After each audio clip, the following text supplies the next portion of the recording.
Lakshmi Srinivasa jewelleries proprietors Duggi Srinivasarao, Duggi Abhinay, IT hub ఎదురుగా Yellandu cross road, Khammam. Parliament election వేళ ప్రతి పార్టీ వారికి నచ్చిన విధంగా ప్రజల్లోకి ఏ విధంగా వెళ్ళాలనే కార్యాచరణ ఏర్పాటు చేసుకుంటున్నారు. ప్రస్తుతం మనం సిపిఎం పార్టీకి సంబంధించిన వ్యక్తి రాఘవులు గారు ఉన్నారు. వారు ఈ ఇండియా కూటమిలో భాగంగా ఉన్నారు ప్రస్తుతం పార్లమెంట్ ఎలక్షన్లో. దీనికి సంబంధించి వారు స్టాండ్ ఎలా ఉండబోతుంది అనే విషయం వారిని అడిగి తెలుసుకుందాం. సార్, ఇప్పుడు ప్రస్తుతం మీరు ఇండియా కూటమిలో భాగస్వాములుగా ఉన్నారు. కానీ గత అసెంబ్లీ ఎలక్షన్లో చూసుకుంటే ఇండివిజువల్గా పోటీ చేసే ప్రయత్నం జరిగింది. ఇప్పుడు ఈ పార్లమెంట్ ఎలక్షన్లో దాదాపుగా కాంగ్రెస్ ప్రభుత్వం 14 సీట్లు అనౌన్స్ చేసింది. ఇంకా మిగిలిన 3 సీట్లు 2-3 రోజుల్లో అనౌన్స్ చేసే పరిస్థితి ఉంది. మీరు కాంగ్రెస్తో కలిసి పోటీ చేసే పరిస్థితులు ఏమన్నా ఉన్నాయా? ఇండివిజువల్గా చేయాలని ఏమన్నా ప్రయత్నాలు కొనసాగుతున్నాయి? మొదటిది ఏంటంటే, ఈ పార్లమెంట్ ఎన్నికలు చాలా కీలకమైన ఎన్నికలు. ఎన్డీఏ ప్రభుత్వం మళ్ళీ అధికారానికి వస్తే చాలా ప్రమాదం జరుగుతుంది. అందుకనే ఇండియా వేదికగా ఏర్పడి ఈ బీజేపీ మతోన్మాద శక్తుల్ని నిరోధించేదానికి ప్రయత్నం చేయాలని ఇప్పటికే నిర్ణయం చేసుకున్నాం. అందులో తెలంగాణలో అసెంబ్లీ ఎన్నికల సమయంలో కూడా ఆ ప్రయత్నం చేశాం. కానీ కాంగ్రెస్ సహకారం సక్రమంగా చేయకపోవడం వల్ల అది విఫలమైంది. మేము స్వతంత్రంగా పోటీ చేయాల్సి వచ్చింది.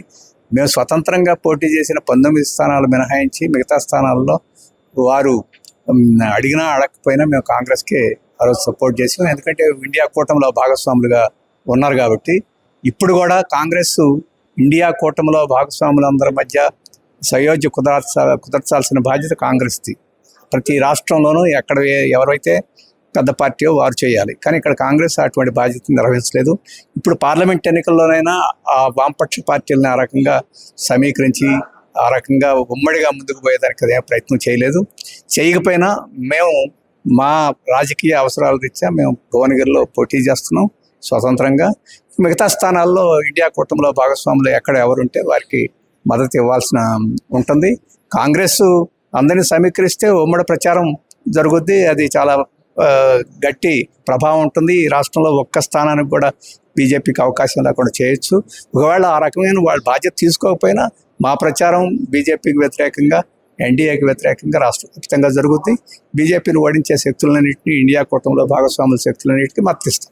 ఇప్పుడు 17 సీట్లలో ఒక సీటు ఇండివిజువల్గా పోటీ చేయడానికి మీరు ఎటువంటి సందేశం పంపిస్తున్నారు కాంగ్రెస్ ఇండియా కూటమికి? ఈరోజు భారతదేశంలో బీజేపీ వ్యతిరేకంగా, మతోన్మాదానికి వ్యతిరేకంగా ఖచ్చితంగా నిక్కచ్చిగా ప్రచారం చేయగలిగిన పార్టీ సిపిఎం. మేము ఈ ఒక్క స్థానంలో కూడా పోటీ చేయకపోతే బీజేపీ వ్యతిరేక ప్రచారం ఈ రాష్ట్రంలో అసలు పూర్తిగా మృగ్యమైపోద్ది. మిగతా కాంగ్రెస్తో సహా మిగతా వాళ్ళు బీజేపీ ప్రమాదాన్ని ముందుకు తీసుకురాకుండా పరస్పరం నిందించుకునే దాని మీదనే ప్రధానంగా ప్రచారం కేంద్రీకరిస్తారు. అందుకని మేము పోటీ చేయడం ప్రధానమైన ఉద్దేశం అంటే ఈ రాష్ట్రంలో బీజేపీ మతోన్మాద వ్యతిరేక ప్రచారాన్ని రాజకీయ అజెండాలోకి తీసుకురావాలని చెప్పేసి ఆ ఉద్దేశంతో పోటీ చేస్తాం. ఆ రకంగా మేము చేస్తాం. అందరం కలిసి ఉంటే దాన్ని ఇంకా బలంగా తీసుకురావచ్చు. మిగతా వాళ్ళు సహకరించకపోతే మా బాధ్యత అయినా మేము చేస్తాం.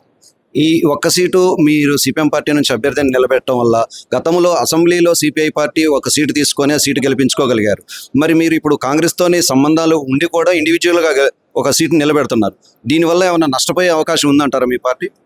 బీజేపీ గెలిస్తే నష్టపోయినట్టే, బీజేపీని ఓడిస్తే విజయం సాధించినట్టే. మాకు ఈ సీటు గెలవడం, ఈ సీటు గెలవకపోవడం అనేది కాదు. ఈరోజు దేశంలో ఆ మతోన్మాద శక్తిని దెబ్బతీయడం, దానికి అందరూ సహకరించాలి, కాంగ్రెస్ కూడా సహకరించాలి. కాంగ్రెస్ మా సహాయం తీసుకోవడానికి దానికి ఇష్టం లేకపోతే మా స్వతంత్రంగానే మేము ముందుకు పోతాం. అంటే కూటమిలో చేరిన కొన్ని పార్టీలు రాష్ట్రాల్లో చూసుకుంటే మధ్యలో వారు అంటే జయజారిపోతున్నారు. అంటే కూటమికి బలం చేకూరుతున్నట్టు కూటమి నుంచి కొంతమంది జయజారిపోవడం వల్ల నష్టం జరిగే అవకాశాలు కూడా. బీజేపీ చాలా కుట్రలు చేస్తుంది, ఫిరాయింపులు ప్రోత్సహిస్తుంది, అదిరిస్తుంది, బెదిరిస్తుంది, డబ్బులు పెట్టుకుంటుంది. కొన్ని రాజకీయ పార్టీలనే తన వైపుకి ఆకర్షించుకునే దానికి ప్రయత్నం చేస్తుంది. అన్ని ప్రయత్నాలు చేసినా నిజంగా బీజేపీకి వ్యతిరేకంగా ఉండే శక్తులు ఇంకా బలంగానే ఉన్నాయి. ఆ బలమైన శక్తులు ఐక్యంగా కొన్ని చోట తమిళనాడులో డిఎంకే అటువంటి బాధ్యతను మంచిగా నిర్వహిస్తుంది.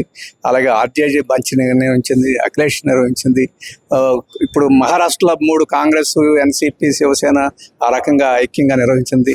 కాంగ్రెస్ దురదృష్టవశాత్తు కొన్ని రాష్ట్రాల్లో అటువంటి బాధ్యతని సక్రమంగా నిర్వహించట్లేదు. కానీ కాంగ్రెస్ నిర్వహిస్తుందా లేదనేది మాకు అనవసరం. నిర్వహిస్తే చాలా సంతోషం, నిర్వహించకపోయినా మా బాధ్యతగా మేము ముందుకు పోతాం. ఇది ఈ సిపిఎం వారు చెప్తున్నటువంటి రాఘుల్ గారు చెప్తున్నటువంటి పరిస్థితి.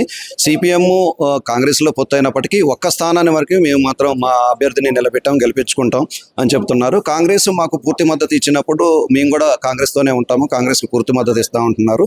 ఏదేమైనప్పటికీ ఇండియా కూటమి అనేది బీజేపీ మతతత్వ పార్టీని ఓడించడమే మా లక్ష్యం అంటూ కూడా చెప్తున్నారు. ప్రస్తుతం వారు కాంగ్రెస్తోనే పొత్తులోనే ఉన్నామంటూ చెప్తున్నారు.